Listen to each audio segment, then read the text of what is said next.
So it is my distinct pleasure to welcome all of you here today to the Gettysburg campus of HAP and to our first Adams County Housing Summit.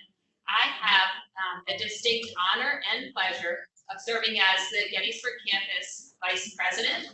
I also want to take a minute to introduce HAP's president, Dr. John Sigielski, or Dr. Ski, as we refer to him. Thanks for being with us today.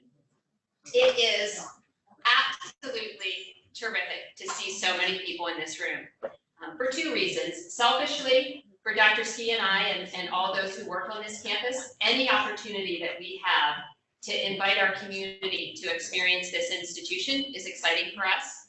This is a very special room. It truly is your room, the community's room.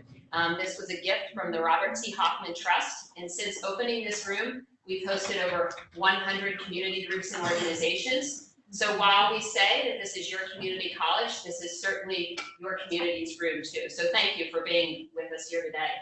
But more importantly, today we're here to talk about affordable housing. Why? Because it truly does impact all of us. It impacts working families who are struggling to pay their rent. It impacts employers who are trying to recruit employees. It impacts senior citizens. It impacts individuals with disabilities, and it most definitely impacts HAC students. So on behalf of Dr. Ski, the staff, the faculty, and the students here at the Gettysburg campus, we welcome and we thank you for being with us here today. I'll just give you a few housekeeping items that I'll probably remind you of, or Megan will remind you of throughout the morning. Outside of this room to the left, there are restrooms. Throughout the morning, we ask that you not record or take photos, particularly during Matthew Desmond's talk. That is a requirement by him simply because of the images that he'll be showing and the privacy that he's afforded to those individuals who have participated in his research. So we ask you to honor that. Also, while you're here today, if you need an opportunity to get up and to meander around, I hope you will leave, walk to your left, and if you walk down the hallway, we have a brand new photography exhibit that's called Photographic Meanderings by Dr. Charlie Marley, and it'll give you an opportunity to meander along with all of his vacations. It's a beautiful exhibit. But certainly make yourselves at home here today. Welcome, and I hope for those of you that this is your first visit that you will be back. And it gives me great pleasure to introduce Megan Shreve. Megan is the CEO and Executive Director of SCAP.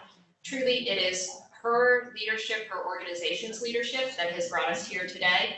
And she is an individual who helps all of us individually and as organizations create our future stories. So thank you for being part of that today.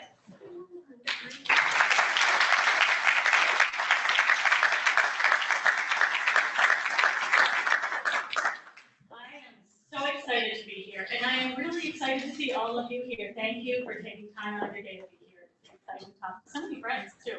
Amazing. So first I want to thank our sponsors. So there's a wide variety of groups who are partners with At Home in Adams County. You can see their pictures up here. But there's some particular sponsors I want to thank that helped make today possible. One of them is the Adams County Community Foundation. Thank you so much. Gettysburg College, Harrisburg Area Community College, Wellspan Health, and Healthy Adams County. They all enabled us to have this lovely day, to provide lunch, to bring Matthew Desmond in, so we are deeply appreciative. Thank you so much. As we spend the rest of the day together, there's some things that I want you to keep in the back of your mind, and one of those is we're going to look at what does it cost for a family of 3 to live in Adams County, because that's what we're looking at. So when we think about affordable housing, transportation, and we think about how do we have people have wages that support living here, we have to know what that cost is. So we're going to take a few minutes to come up with that. So I'm going to bring over a flip chart. I'm going to have help to bring over a flip chart. Much better than me trying to do that. Thank you very much. Can you guys hear me? Can everybody hear me even in the back? Yeah? I need you to think for just a moment as we do this. So I want us to think about a family of 3. We're looking for a parent, an infant, and a preschooler. And by the way, at the end of Harlan and Robin's presentation, they're going to show you a family of 2 and a family of 4. So we're just going to look at a family of 3 right now. And I want us to think about what are the costs for those individuals to live per month, so their monthly costs for necessities without any assistance. So no subsidies, no CHIP, no WIC program, pay for it all out of their pocket. So I need you to help me come up with those costs.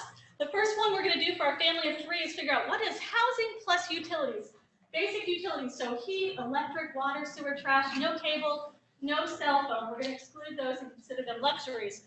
What do we think their housing costs in Adams County for the safe, affordable housing would be? What do you think? Monthly. Monthly, housing plus utilities. 1,500. 1,500? 1250. So I have 1,200 and I have 1,500. Where do you want to fall? 15. 15? Okay, knowing again that it could be plus or minus. So you may know of somewhere that's a little less expensive, just keep that in the back of your mind. So we have 2 kids, we have an infant and a preschooler. How much is childcare for those 2 kids for a month? What do you think those costs are? 480 for both of them? 1,600. So I have 480 and I have 1,600. Where do you want to fall? 850. 850 for both? Yeah. So I have 850, I have 16, I heard someone say 12. Where do you want to fall? 1,000? Yeah, 1,000 is a nice round number. By the way, if you were to look at local centers, so if you were looking for center care, it's $196 for an infant per week and $170 for a preschooler, just to give you some perspective. But again, they might have had a discount somewhere or have found a more affordable legally operating childcare. How much is transportation? Do you need to have a car? Okay. So let's figure used car payment, gas, periodic maintenance, and insurance. What do you think those costs will be per month for our family? 500 or 600? 500? Okay, 500. Food for our family. So we know we need formula for our infant. So we have formula, and then we have food costs for our preschooler and our adult. How much do we think those food costs per month, no assistance, will be? It's a lot, right? We have formula. 7. So we have 600, we have 700. We have 600, we have 9. That's like a reverse auction, right? 8, nice round number. Great. You guys are good at this. Healthcare. So do most employers in Adams County pay for family coverage? No. Okay. So we're going to assume for this example that our employee is covered under their employer and that their employer is paying for that coverage, and they are purchasing the insurance for their children through their employer. So we need to figure out what that cost is, and then maybe we should add one co-payment because we do have an infant, so we know that they're going to be going to the doctor. So what do we think the cost for those kids to be paid for through their employer is going to be for them per month? What do we think? This is a wide variation, so we're going to have to figure it out for our family. What do you think? 500? 900. For health insurance covered through the employer for the 2 kids. What do you think? 600. So I have 6, I have 9. Where do you want to fall? 8? Okay. By the way, so if you work at a school district, that might be 200. If you work for staff, it's 897. So again, it's all perspective, right? Makes you glad that you don't work for me? All my employees do not feel that way. Miscellaneous costs. So what are the costs for our family that we haven't included? So we need clothing for our family. We need school supplies school items for our preschooler. I'm sorry? Cell phone. We're not going to include a cell phone. We're going to consider it a luxury. It's almost not though, right? But so we need laundry detergent, or going to a laundromat. What are the necessities that our family has? Diapers, wipes that we have not included. Yeah, there's so many. So what do we think? What do we need to give them? 600. So we have 600. Is that the only number? Get it? This is hard. I think 1,000. So I have 600 and I have 1,000. 850. 850. Okay. So now I have to do the math in my head. I think it's 5,450. Although somebody who's doing math might be able to come up with a better number. So we're going to use this one for right now. Nailed it. Oh, thank you. So now we need to figure out what our annual amount is. So it's going to be 54, 55, 63. It's like 64,000. We did estimate a little bit high based on the information that I would have, but let's go with this number because we seem to think that it is. So 64,000 per year for a family of 3, which would be a wage of at least $32 per hour. Do we have a lot of jobs in that? We don't. Even if this was 2 people working, it would be $16. And again, this is after taxes dollars, right? So the real number is closer to 56,000 based on the data that we have. But again, depending on where you live and the circumstances that you are in, this number could be as well. I want you to keep this in the back of your brain because as we talk about what it costs to live in Adams County and we think about affordable housing, this should be in the back of your brain. We wonder what it costs. Well, we've just done this, right? Okay, so keep that in the back of your brain. I'm really happy to announce that Robin and Harlan are going to be coming to do a presentation on economic development and how that impacts affordable housing. So thank you so much.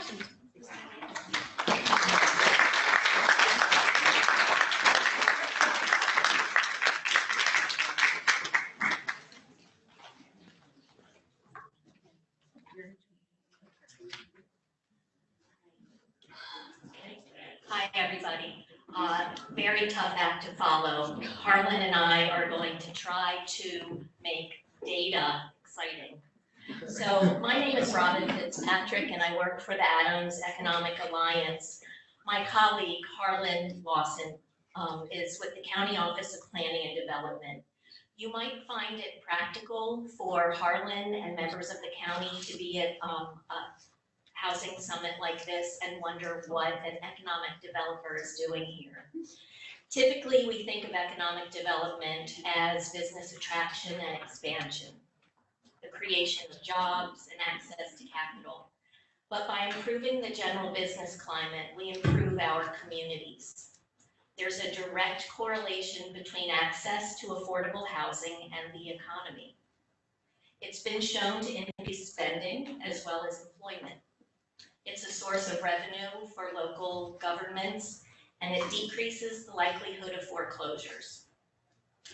Communities without affordable housing are at a competitive disadvantage because of the difficulty it creates in attracting and retaining workers. Not to mention the positive impact safe and sustainable housing has on the humans. So Harlan and I are going to provide some demographics that we hope will provide a backdrop for the rest of the day's conversations. We can take questions throughout or after. Let's just remain mindful that we have a certain amount of time so we can keep things moving properly. So you're the clicker. I am the clicker. Our community, that's my job.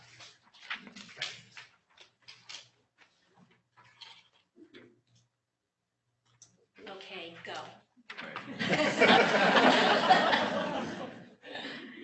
Our community. Today we're going to talk about data specifically to Adams County, but we're also going to provide some regional comparisons. Adams is great in historical significance and agricultural landscape. We have no major interstates here. People love this area because of the rural nature. They love it because of the history. Our top 2 industries are actually agriculture and, sorry, I didn't say hi, you distracted me. Thank you for having us. Agriculture and tourism are our 2 top industries. I'm going to try to remain objective in my comments, but please keep in mind what the majority of those jobs are in those industries, okay? All right, we can keep moving. So we're going to compare Adams County to the counties surrounding us in Pennsylvania, as well as those directly south of the border. The reason we're doing this has a lot to do with workforce and where our people drive every day to work and those who come here. So there's historical significance for this whole region. There are varied landscapes. So we're going to be comparing ourselves not only to other communities that are historical and rural in nature, but larger metropolitan areas.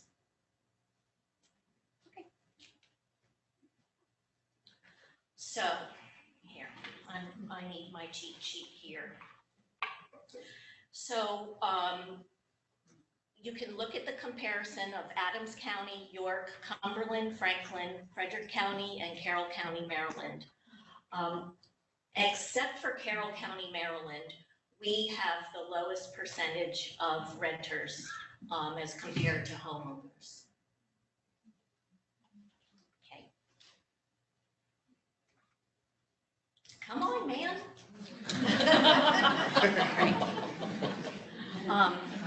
Home values. Now this is important. Compared to all of our regional partners, we are the highest in home values. And I want you, see, you don't need to know everything I'm thinking. I want you to think about this, why that would be. We have a lot of retirees that enjoy it here. So people will often move from the DC, Northern Virginia, Baltimore area, where they've spent their lives working at possibly higher paying jobs and have homes that have a higher value. So they can sell those homes, retire here at a lower cost, but it still brings our housing prices up. Okay, head nods, that is good, thank you. Homes sold. So we're pretty consistent in the number of homes that are sold. You can see it went down after the economy had its little dip, but it's gone back up and actually exceeded where it was in 2005. Okay. And this graph is the reverse of that, which makes sense. So this is how many days a house is on the market. And look at that, we're at 42 right now. That would indicate that there is a need for housing here. What we have is being scooped up pretty quickly. Okay. All right, so Robin gave sort of an introduction into some of the basic housing statistics here in the county. Now we're going to move into three sections that are really our talking points for today, and what we hope to for you guys to take away in terms of moving forward throughout the rest of the day. We think it's going to provide some interesting context, and it's some things that Robin and I and our respective organizations are looking at a lot in terms of our everyday efforts with economic development and planning. So our first, we have a changing population. We're going to get into how it's changing and sort of the implications of that as we move through. Our current population numbers, as of the most recent population estimates, has Adams County at 102,336 people. So it's no surprise that within our comparison region, Adams County is the smallest county. York County is by far the largest, and then we can see how the rest of the counties in the comparison region stack up. Our population over time since 1930, interesting little trend here. We have, since 1930, between 1930 and 2010, we experienced pretty regular increasing growth. It started in around 37,000 in 1930, and it kind of got up to 101,400. This is each decennial census. So then projecting from 2010 forward, on the annual population estimates that the Census Bureau puts out, you can see that that number has kind of sloped off. And while we are slowly growing, we aren't growing nearly as quickly as we were throughout that 1930 to 2010 time period.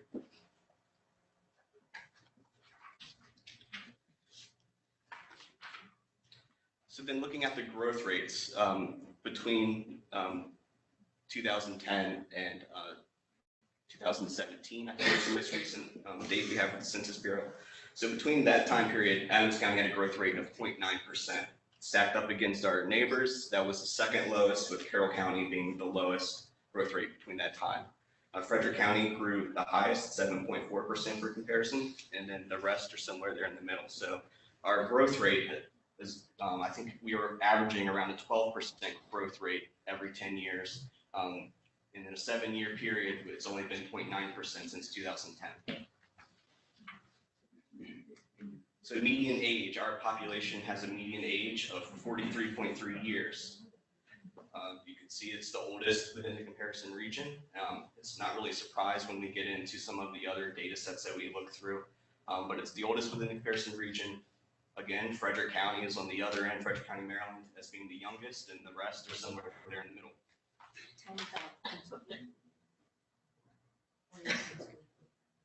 Sure. Okay, so, just for some other perspective, Pennsylvania is one of the oldest states in the nation.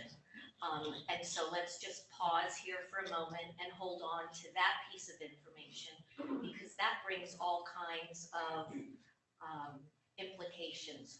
Who's living here?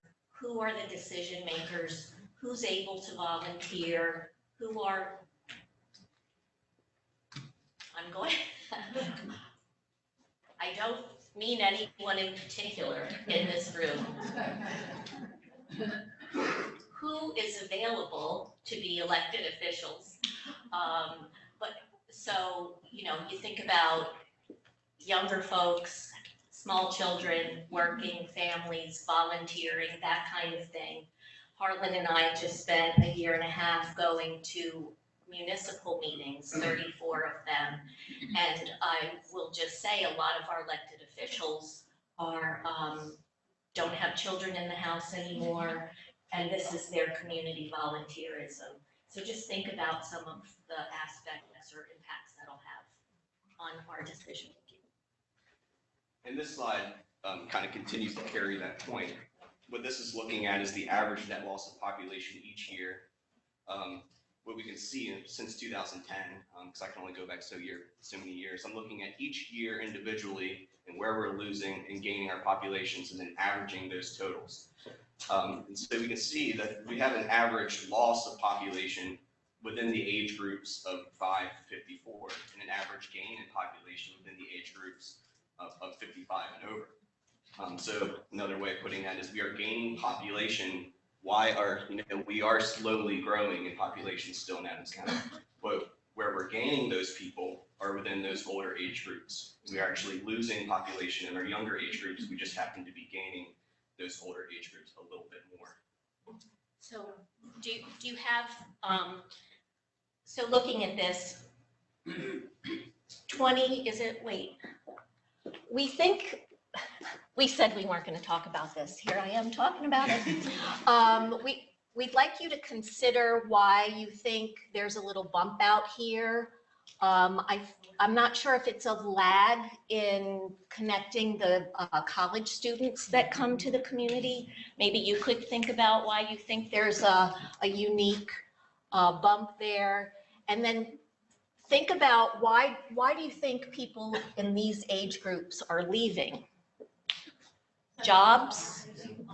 Pardon me? Yeah, possibly. That's my main theory too. When you're getting into that age group, or the age groups, from between 30 to 50, you might have your eyes set on another opportunity that we just don't have in our current employment here in the county. And then we start coming back. Why do you think that is? Pardon me? Retirement, taking care of parents. And then, yes, retirement is the big one. And then at the top, it's kind of interesting. Why are people in that age group coming here? We have excellent health care and long-term care. So think about that as a strength in the industry, that's attracting people. Sorry. That's fine. So now we're going to be moving into our next point, and it's the fact that we have a county of commuters. Why can we safely label ourselves as a county of commuters? And sort of the implications of that can arise from that as well. I'm going to move your glasses, is that okay? All right, so first, employment. This is the unemployment rate in Adams County. You can see that it spiked during the recession and it has been recovering ever since. That zigzag pattern is normal. That's what you'll see in any kind of rate that is part of an economy. But the general trend is that unemployment rate is decreasing. It's currently at 2.8% as of I think January 2019. That is tied with Chester County as being the lowest unemployment rate in the state. And we have consistently always been the or one of the lowest in the state. And so that has another big impact on this conversation, that we're consistently at full employment, basically, in comparison to the state and the national averages. So full-time versus part-time workers. You can see that Adams County has one of the second lowest percentage of full-time workers and the second highest percentage of part-time workers. So we have a higher proportion in comparison to a normal proportion that you would see of part-time workers. Robin mentioned in the beginning that you can kind of select our major industries and the type of jobs that might be common in those industries, and you can start to make sense of why that is. So then looking at where people are working, where our residents are working, only 35.3% of our residents also work in Adams County. According to the Census Bureau, about 64.7% of our residents who are living in Adams County and who are employed are traveling outside of Adams County for work. It's a huge proportion, only topped by Carroll County, Maryland. This is the main reason that we can point to ourselves as a county of commuters. Robin brings this point up a lot, and I'm going to steal it from her this time. You feel me hovering. Yeah, I do. I feel her energy. But this plays a big role in where people spend their money as well, and maybe where they identify as their community. I know that I used to commute into Adams County for work, and I identified myself as part of the Adams County community while I was there. I spent a lot of money on my common lunch breaks in Gettysburg and Adams County.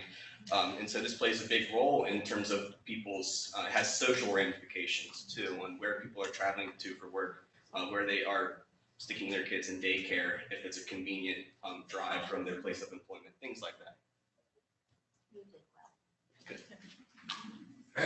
Then looking at commute time, which is building off that previous graph, Adams County's commute time is 27.6 minutes on average. This is for our residents who are employed. It's the highest if you compare it to our Pennsylvania neighbors. It's the highest of all of Pennsylvania counties. Frederick County, Maryland, and Carroll County, Maryland kind of top it. They're dealing with heavy traffic. They're dealing with commutes into some of the major cities that they're close to. But for us, actually being farther away from a major city than all of these other counties, maybe other than Franklin County, it's interesting that we have such a high average commute time. I have something. Sure. So think about this. You go to work, you spend every bit of intellectual and emotional energy at your job, and then it's time to go home. And I don't know about you, I'm tired. I kind of feel like, oh, I'm done for the day. I'm not done for the day. When school ends and my son walks home, what is it, like 3 o'clock, I start getting phone calls. When are you coming home? What, is this a different day? I come home at the same time every day. Like, maybe today will be different. What's for dinner? So think about that though, what a half an hour commute time does to you after a long day. When your children are home, they're supposed to be doing their homework while they're waiting for you to get home. Who's watching them? Are they safe? All that kind of stuff. Sure. We interrupt each other a lot. All the time. So we can map out some of this data actually and show on a locational basis where, in the case of this map, where our workers are living, and then the next map where our residents are traveling to for work. So like I said, this is showing where our workers are living. So every single little dot you see on this map is the residential location of someone who works in Adams County.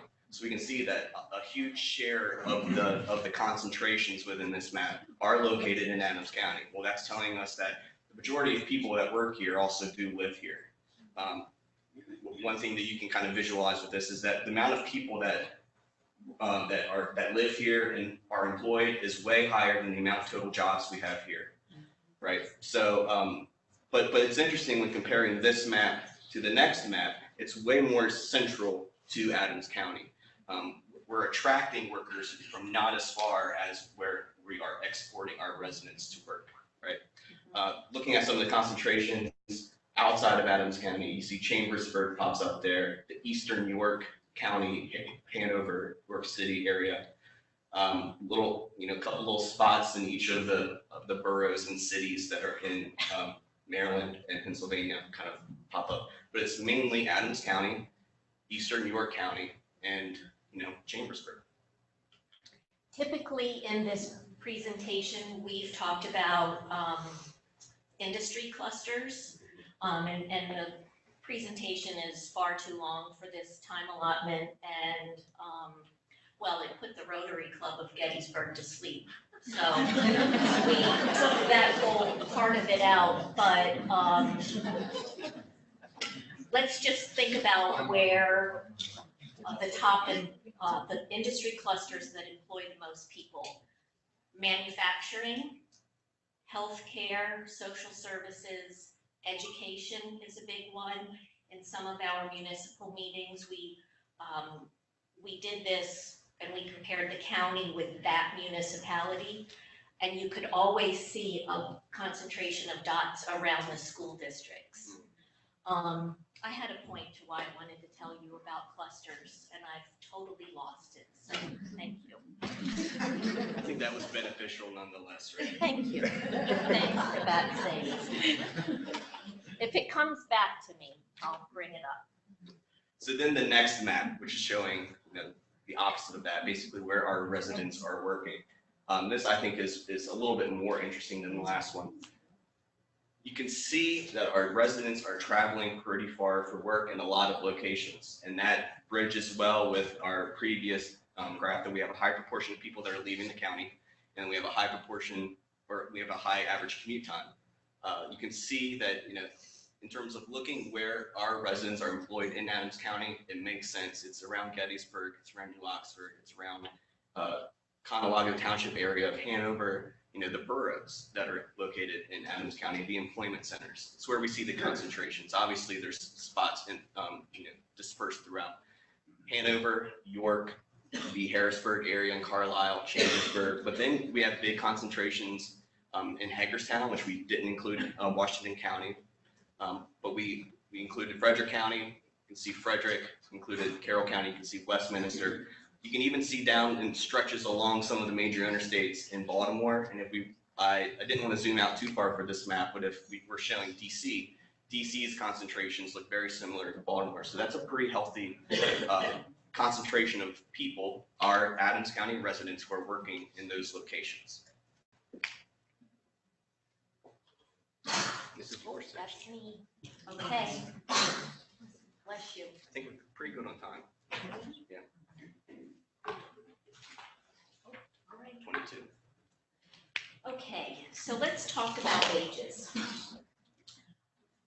Income versus wages. Sorry, I'm failing.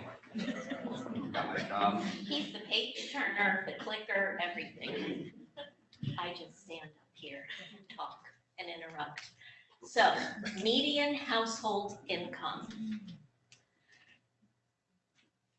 Why would we give you this slide to look at when we look competitive?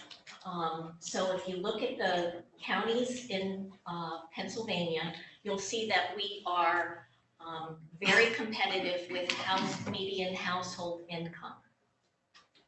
So this includes, if this is for people that live here, but they might work outside of the county, okay? They're getting wages from other places, bringing them here, which would make us competitive with all of the other counties surrounding us. If we look at the median wage, wage is for people who work in Adams County.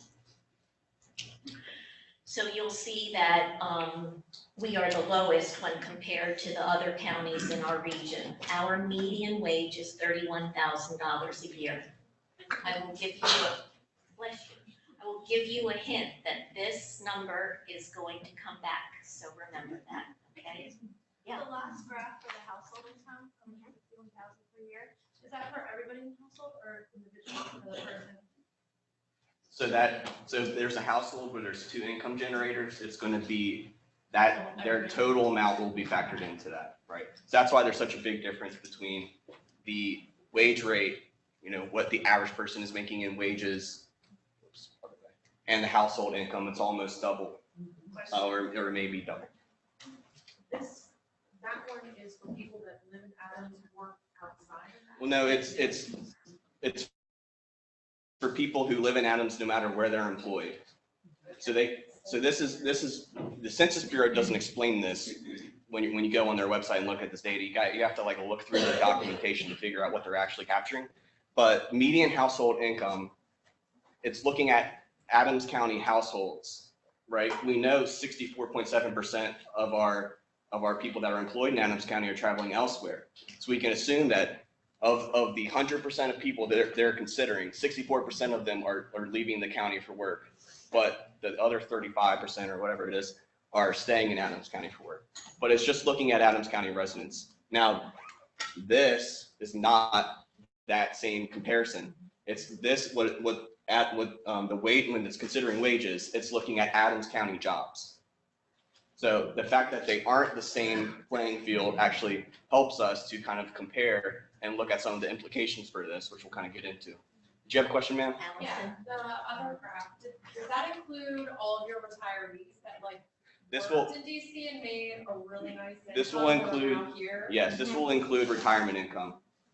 It will. So that's another difference between this and then looking at wages of Adams County jobs. Yes, sir. What industries would be in Cumberland County that would be inclined to pay better? Good question. I would think that the majority of industries in areas like Cumberland County, Frederick County, Carroll County are gonna pay better, just as a rule of thumb.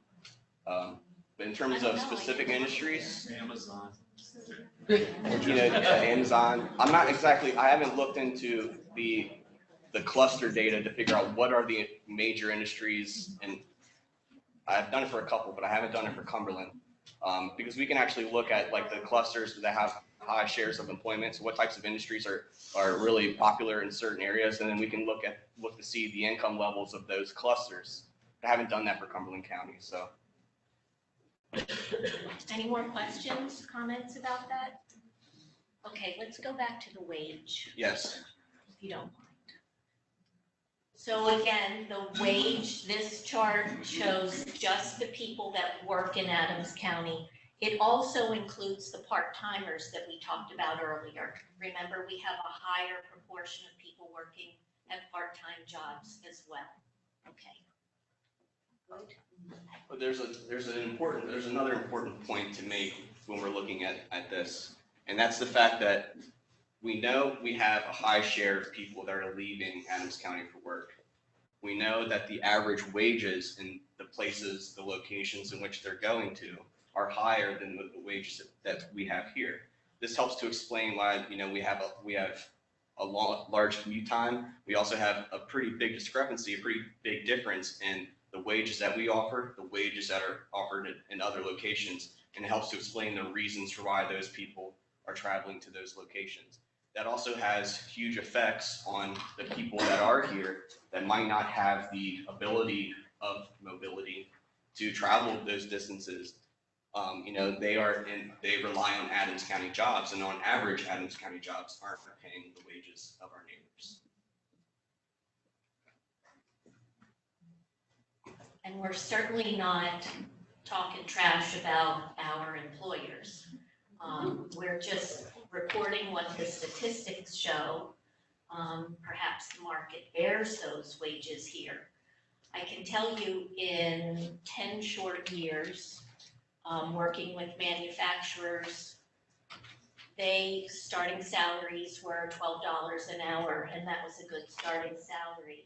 Today, because of the workforce, and I'll call it a crisis, manufacturers are starting people at $17.50 an hour. After you've been there for your 90 days, you're up to 21.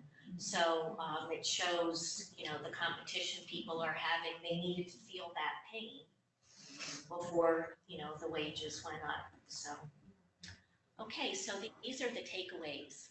Our population is growing, but slowly. And I feel safe in saying that makes a lot of residents in Adams County happy. Our population is aging. Personally, I prefer the aging as opposed to what the options are. But it's true, the people that are coming here that we're attracting are not coming here for our high-tech jobs. They're coming here to retire. Less of our population is renting compared to our surrounding counties. And the majority of our population are commuting for higher wages. Did I miss anything there? So we're going to conclude with something, well, exactly the same exercise that you did with Megan. Will you tell them where I got this data, the living wage? Economic Policy Institute Family Budget Calculator. I'll say it when I go. Okay, thank you. So here we have, what we did was we used this living wage calculator.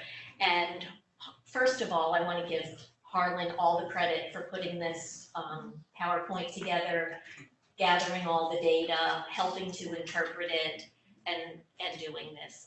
Again, I had nothing to do with that. I just arrived. So you'll see this is Adams County data, 1 adult and 1 child,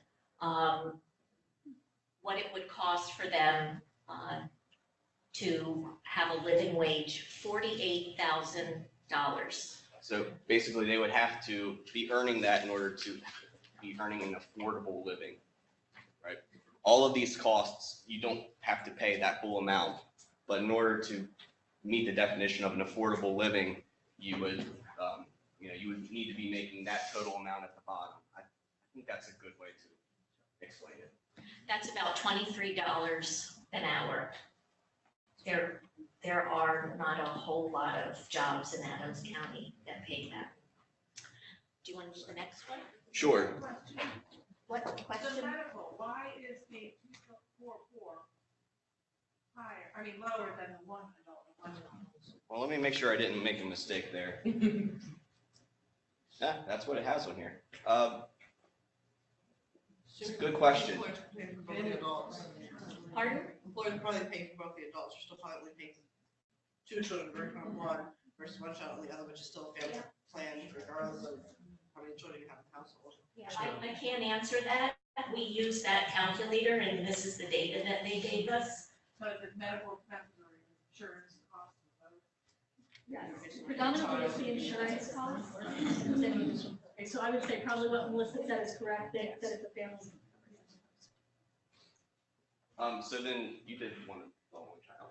I did. So then looking at the other scenario of 2 adults, 2 children, you can see some of the costs like medical and housing are similar, but other costs that arise, they will increase because there's 2 more members of the family. Things like food, things like childcare, having 2 children versus 1. Transportation costs will increase a little bit. Other costs will take a little bit or increase a little bit. And then you get to $64,602 as a required income before taxes are taken out in order to, affordably support that family scenario. Yes, ma'am? So using that calculator, do you know what the federal guidelines is for the poverty level so that we can get an idea of a 1 adult, 1 child, what their income is, so we can have that comparison? Because if, say it's $10,000 a year, if that's our poverty level, then you have all those other people that, even 1 adult and 1 child at $48,000 a year. What about all those people that are in between that low poverty level from 10,000 to say 47,000? That they're not included in that. They don't qualify for any help or anything like that. So if you're saying that you need to make at least $48,000 a year And on average, you can only get help if you're making 10,000. How's anyone ever supposed to make it? Yep, that's why we're here. I just wanted to make sure. Thank you. What it was. Yeah, no, do you want to tell her what that is? But that, we're done.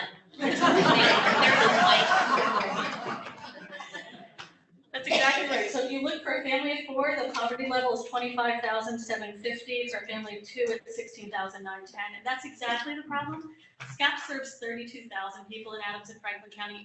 88% of those are working, 18% are seniors. So the problem when we look in Adams County is that we have low wage earners. So when we talk about the takeaways that they show, that's it. We have low wage earners who are trying to live in a fairly high cost area. And that is why At Home in Adams County was born, right? Because all of us saw not only the crisis that we're having in housing, but we've been talking about the crisis we were going to have when it comes to employees, and we are there now. Yeah. So, and one other piece I want to add as a takeaway, when they were talking about part-time employees, so it's many times someone is working multiple part-time jobs. In fact, SCAP on a weekly basis puts out success stories. We just had someone who was working 3 part-time jobs who finally got 1 full-time job making more money. That's what we see in Adams County. Yeah. Sorry. I'm going to take advantage of the couple minutes we have left. One more point that I forgot to make, and the difference between our household income for our residents and then the wages that are being offered here. Another thing that does is if our household income is high compared to the wages that we have here, because so many people are leaving for jobs in other locations that might pay a little bit better, that's driving up our cost of living. Because the people that are living here, you know, are on average making that much. Whoops, I hit down and not sideways.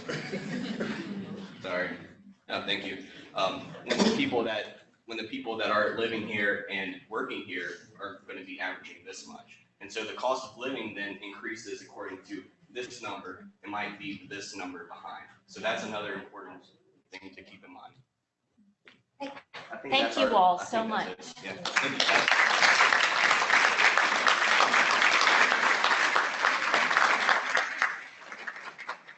They did a great job of being able to explain that from an economic development perspective. So we are so thankful that they came. And I know I've heard Robin say as well when she is talking in some of these meetings, things here cost more because we're a tourist area. Food costs more, gas costs more. So there are increases that we can factor